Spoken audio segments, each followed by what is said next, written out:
لیکن چونکہ یہاں پر عشق مصطفیٰ کا چراغ روشن نہیں ہے، پڑھنے کے بعد بھی انہیں تو نہیں آتا، لیکن الحمدللہ جو عشق مصطفیٰ کے چراغ کو لے کر محبت مصطفیٰ، ادب مصطفیٰ، محبت مصطفیٰ اپنے سینے میں بسا کر پھر حدیث پڑھتا ہے تو حدیث کے لفظ میں اسے عشق مصطفیٰ کی جھلکیاں نظر آتی ہیں، عشق مصطفیٰ نظر آتا ہے۔ صحابہ کرام کے بارے میں میرے نبی نے فرمایا وہ فرقہ جنتی ہے، آپ کو یہ حدیث سنی ہوگی آپ نے، وہ فرقہ جنتی ہے جو میرے اور میرے صحابہ کے طریقے پر چلے، میرے اور میرے صحابہ کے طریقے پر چلے، وہ فرقہ کیا ہے؟ جنتی ہے۔ اب آئیے صحابہ سے پوچھتے ہیں، ہمارے لیے تو یہی آئیڈیا ہے، ہمارے ہیرو ہے انہوں نے حضور کو قریب سے قریب کر دیکھا ہے، اپنے ماتھے کے آواز سے حضور کا دیدار کیا ہے، حضور کے ہر معجزے کو دیکھنے والی ذات مقدسہ صحابہ کرام کی ہے۔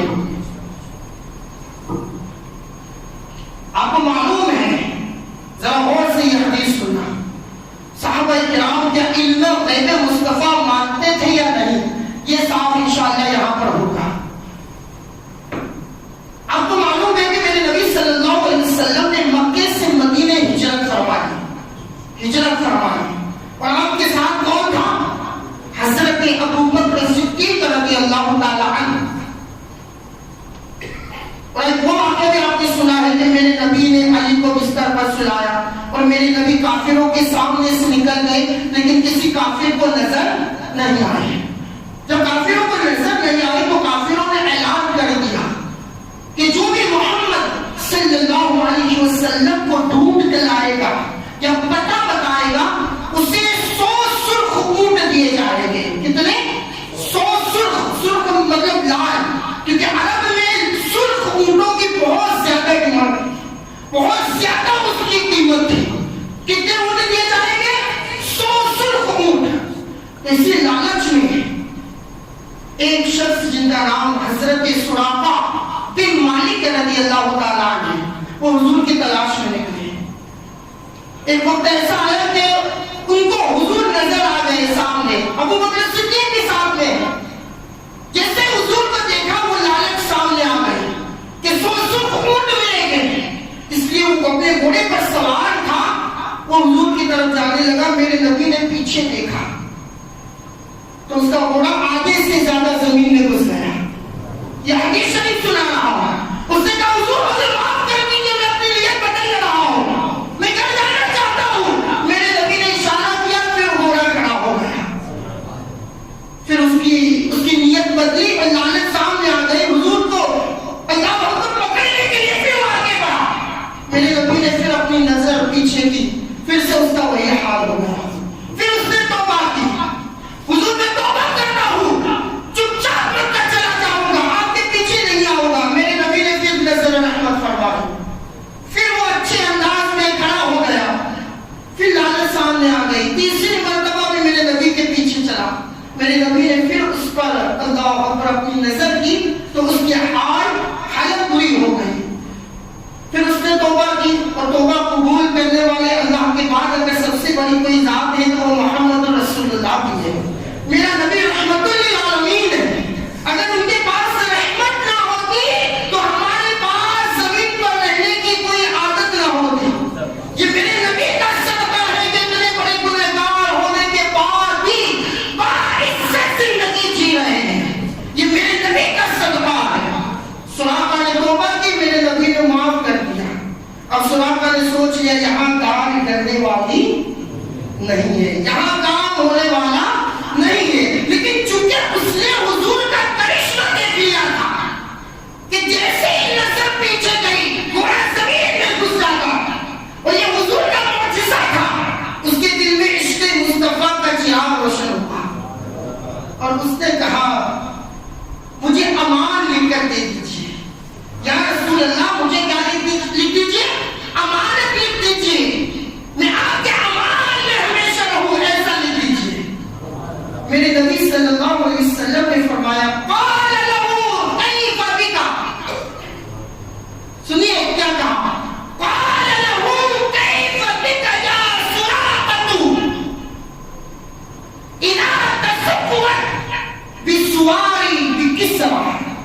یہ میرے نبی نے فرمایا، حدیث کے الفاظ ہیں، میرے نبی نے فرمایا سراقہ میں دیکھ رہا ہوں، میرا نبی دیکھ رہا ہے، اور کیا دیکھ رہا ہے وہ بھی سنیں، سراقہ میں دیکھ رہا ہوں کہ تجھے کسریٰ کا سونے کا کنگن پہنایا جائے گا۔ کسریٰ اس وقت سپر پاور طاقت تھی اور وہاں کا سونا بہت زیادہ قیمتی تھا۔ میرے نبی نے کیا کہا؟ میں دیکھ رہا ہوں کہ تجھے کسریٰ کا کنگن پہنایا جائے گا۔ پھر کیا ہوا؟ میرے نبی صلی اللہ علیہ وسلم نے اپنی حیات میں یہ فرمایا تھا، کیا فرمایا تھا؟ کہ میں دیکھ رہا ہوں کہ تجھے کسریٰ کا کنگن پہنایا جائے گا۔ میرے نبی نے ظاہری وفات پائی، سراقہ حیات ہے، میرے نبی نے کیا وفات پائی۔ حضرت ابو بکر صدیق رضی اللہ تعالیٰ عنہ کا دور آیا، سراقہ کو ابھی بھی کنگن نہیں ملا۔ عمر فاروق اعظم رضی اللہ تعالیٰ عنہ کا دور آ گیا اور سراقہ کی عمر بہت زیادہ ہو گئی تھی، اور عمر کی وجہ سے آپ شدید بیمار ہوئے، حد سے زیادہ بیماری نے آپ کو پکڑا۔ حکیموں اور طبیبوں نے جواب دے دیا تھا، اور لوگ آپ سے ملنے آتے تھے آخری وقت سمجھ کر، آپ اپنے بسترے سے اٹھ بھی نہیں پا رہے تھے۔ حضرت عمر فاروق اعظم رضی اللہ تعالیٰ عنہ کا دور ہے، وہ بھی حضرت سراقہ بن مالک رضی اللہ تعالیٰ عنہ سے آخری موقع سمجھ کر ملنے گئے۔ کون گیا ملنے؟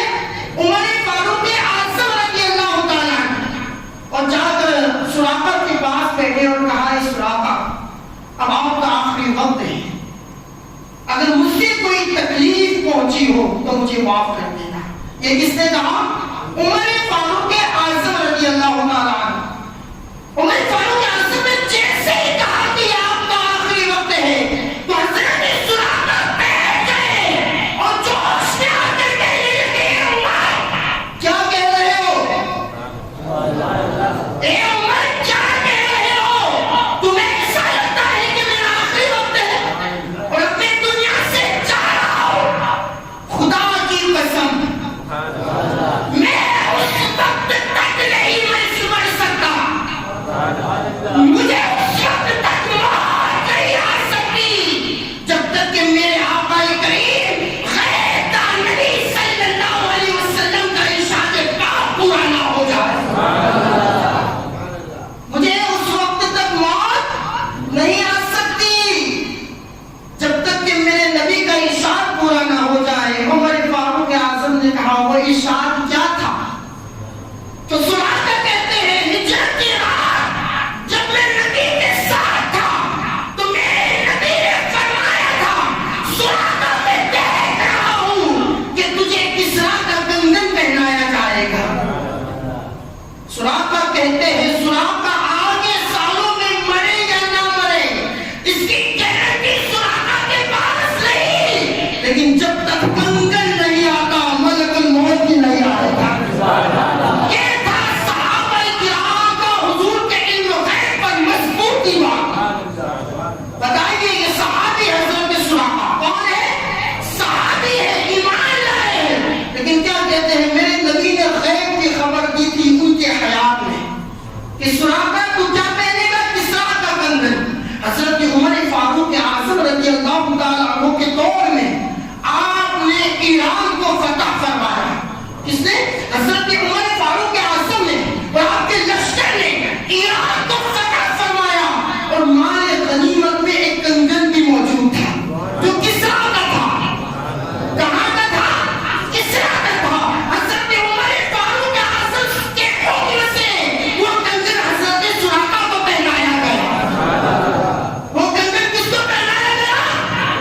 تو بولا گیا، اور کوئی غیر کیا تم سے کیا ہو بلا جب نہ